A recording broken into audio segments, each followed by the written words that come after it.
CM ಸಲಹೆಗಾರ ಸ್ಥಾನಕ್ಕೆ B R Patil ಅವರು ರಾಜೀನಾಮೆಯನ್ನ ಕೊಟ್ಟಿದ್ದಾರೆ. ಸಿಎಂ ಸಲಹೆಗಾರ ಸ್ಥಾನಕ್ಕೆ ಬಿಆರ್ ಪಾಟೀಲ್ ರಾಜೀನಾಮೆ. ಸಿಎಂ ಪರಮಾಪ್ತ ಬಿಆರ್ ಪಾಟೀಲ್ ರಾಜೀನಾಮೆಯನ್ನ ಸಲ್ಲಿಕೆ ಮಾಡಿದ್ದಾರೆ. ಈಗಾಗಲೇ ಸಿಎಂ ಅವರಿಗೆ ರಾಜೀನಾಮೆ ಪತ್ರವನ್ನ ರವಾನೆ ಮಾಡಲಾಗಿದೆ. ಆಳಂದ ಕ್ಷೇತ್ರದ ಕಾಂಗ್ರೆಸ್ನ ಶಾಸಕ ಬಿಆರ್ ಪಾಟೀಲ್ ಅವರು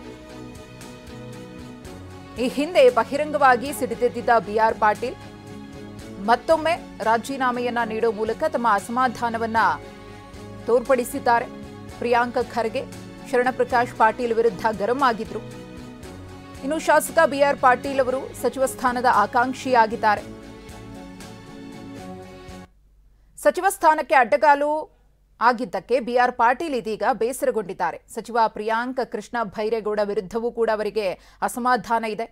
ನೇರವಾಗಿ ಸಿದ್ದರಾಮಯ್ಯನವರಿಗೆ ಪತ್ರ ಬರೆದಿದ್ರು ಬಿಆರ್ ಪಾಟೀಲ್ ಅವರು. ಯಾರ್ಯಾರು ಯಾವ್ಯಾವ ರೀತಿ ಏನು ಕೆಲಸವನ್ನ ಮಾಡ್ತಾ ಇದ್ದಾರೆ, ತಮಗೆ ಸಚಿವ ಸ್ಥಾನವನ್ನ ತಪ್ಪಿಸುವ ನಿಟ್ಟಿನಲ್ಲಿ ಅನ್ನೋದ್ರ ಬಗ್ಗೆಯೂ ಕೂಡ ಅವರು ಬೇಸರವನ್ನ ಹೊರಹಾಕಿದ್ರು.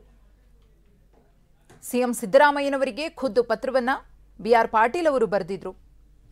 ಈ ಹಿಂದೆ ಬಹಿರಂಗವಾಗಿಯೇ ತಮ್ಮ ಬೇಸರವನ್ನ ಹೊರಹಾಕಿದ್ದಂತಹ ಸಿಎಂ ಆಪ್ತ ಬಿಆರ್ ಪಾಟೀಲ್ ಅವರು ಇದೀಗ ತಮ್ಮ ಸ್ಥಾನಕ್ಕೆ ರಾಜೀನಾಮೆಯನ್ನ ಕೊಟ್ಟಿದ್ದಾರೆ. ಈ ಕುರಿತು ಮತ್ತಷ್ಟು ಮಾಹಿತಿಯನ್ನ ಕೊಡ್ತಾರೆ ನಮ್ಮ ಪ್ರತಿನಿಧಿ ಪ್ರಸನ್ನ.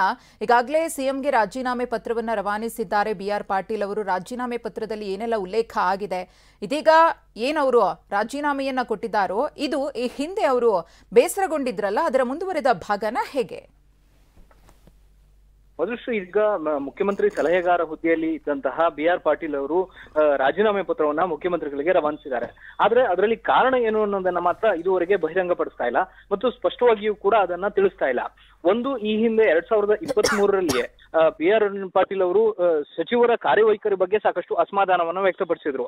ಮುಖ್ಯಮಂತ್ರಿಗಳಿಗೆ ಸುಮಾರು 70ಕ್ಕೂ ಹೆಚ್ಚು ಶಾಸಕರ ಸಹಿಯ ಜೊತೆಗೆ ಶಾಸಕಾಂಗ ಸಭೆ ಕರೆದು ಸಚಿವರ ಕಾರ್ಯವೈಖರಿಗೆ ತಾಕೀತು ಮಾಡುವಂತೆ ಎಚ್ಚರಿಕೆ ಕೊಡುವಂತೆ ಪತ್ರವನ್ನು ಕೂಡ ಬರೆದಿದ್ದು ಅವತ್ತು ದೊಡ್ಡ ಸುದ್ದಿಯಾಗಿತ್ತು, ವಿವಾದಕ್ಕೂ ಕೂಡ ಕಾರಣವಾಗಿತ್ತು.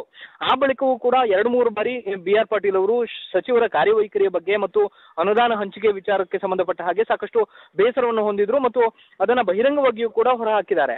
ಆದ್ರೆ ಕಳೆದ 1 ವರ್ಷದಿಂದ ಮುಖ್ಯಮಂತ್ರಿಗಳ ಸಲಹೆಗಾರರಾಗಿ ಕರ್ತವ್ಯವನ್ನು ನಿಭಾಯಿಸ್ತಾ ಇದ್ದಂತಹ ಬಿಆರ್ ಪಾಟೀಲ್ ಅವರು ಯಾವುದೇ ರೀತಿಯಲ್ಲೂ ಕೂಡ ಬಹಿರಂಗ ಹೇಳಿಕೆಗಳನ್ನ ಕೊಟ್ಟಿರಲ್ಲ ಮತ್ತು ತಮ್ಮ ಕಾರ್ಯ ಸಾಧನೆಗಳ ಬಗ್ಗೆಯೂ ಕೂಡ ಯಾವುದೇ ರೀತಿಯ ಪ್ರಸ್ತಾಪವನ್ನ ಮಾಡಿರಲಿಲ್ಲ.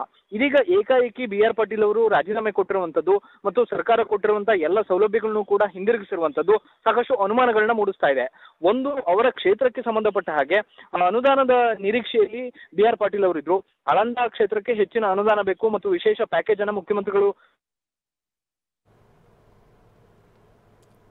ಓಕೆ, ಧನ್ಯವಾದ ಪ್ರಸನ್ನ ತಮ್ಮ ಮಾಹಿತಿಗಾಗಿ. ಸಿಎಂ ಆಪ್ತ ಬಿಆರ್ ಪಾಟೀಲ್ ಅವರು ರಾಜೀನಾಮೆಯನ್ನ ಕೊಟ್ಟಿದ್ದಾರೆ. ಇದುವರೆಗೂ ಕೂಡ ರಾಜೀನಾಮೆಗೆ ಸಂಬಂಧಪಟ್ಟಂತೆ ಏನು ಕಾರಣ ಅನ್ನೋದು ಬಹಿರಂಗ ಆಗಿಲ್ಲ. ಕೇವಲ ಒಂದು ಲೈನ್ನಲ್ಲಿ ನಾನು ರಾಜೀನಾಮೆಯನ್ನ ಕೊಡ್ತಿದ್ದೀನಿ ಅನ್ನೋ ಪತ್ರವನ್ನ ಸಿಎಂಗೆ ರವಾನಿಸಿರುವ ಸಾಧ್ಯತೆ ಇದೆ.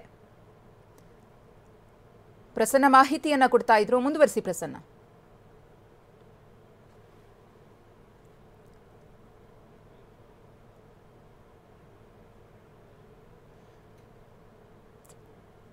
ಪ್ರಸನ್ನ, ನನ್ನ ಧ್ವನಿ ಕೇಳಿಸ್ತಾ ಇದ್ರೆ? ತಾವು ಸಾಕಷ್ಟು ಮಾಹಿತಿಯನ್ನ ತಿಳಿಸ್ತಾ ಇದ್ರಿ.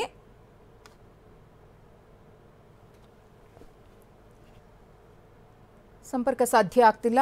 ಇನ್ನು ಸಿಎಂ ಅವರಿಗೆ ಈಗಾಗಲೇ ರಾಜೀನಾಮೆ ಪತ್ರವನ್ನ ಬಿಆರ್ ಪಾಟೀಲ್ ಅವರು ರವಾನೆ ಮಾಡಿದ್ದಾರೆ. ಆಳಂದ ಕ್ಷೇತ್ರದ ಕಾಂಗ್ರೆಸ್ನ ಶಾಸಕ. ಈ ಹಿಂದೆಯೂ ಕೂಡ ಸಚಿವರ ಕಾರ್ಯವೈಖರಿಗೆ ಸಂಬಂಧಪಟ್ಟಂತೆ ಅವರಿಗೆ ಬೇಸರ ಇತ್ತು. ತಮ್ಮ ಕ್ಷೇತ್ರಕ್ಕೆ ನೀಡುವಂತಹ ಅನುದಾನದ ವಿಚಾರದಲ್ಲೂ ಕೂಡ ಅವರಿಗೆ ಬೇಸರ ಇತ್ತು. ಅದೆಲ್ಲವೂ ಕೂಡ ಇದೀಗ ಸ್ಫೋಟಗೊಂಡು ರಾಜೀನಾಮೆಯಲ್ಲಿ ಅಂತ್ಯ ಆಯ್ತಾ ಅನ್ನೋ ಪ್ರಶ್ನೆ ಮೂಡಿದೆ. ಇದನ್ನ ಸಿಎಂ ಸಿದ್ದರಾಮಯ್ಯನವರು ಯಾವ ರೀತಿ ರಿಯಾಕ್ಟ್ ಮಾಡ್ತಾರೆ ಅಥವಾ ಯಾವ ರೀತಿಯಾಗಿ ಸ್ವೀಕರಿಸ್ತಾರೆ ಅನ್ನೋದನ್ನ ಕಾದು ನೋಡಬೇಕಿದೆ.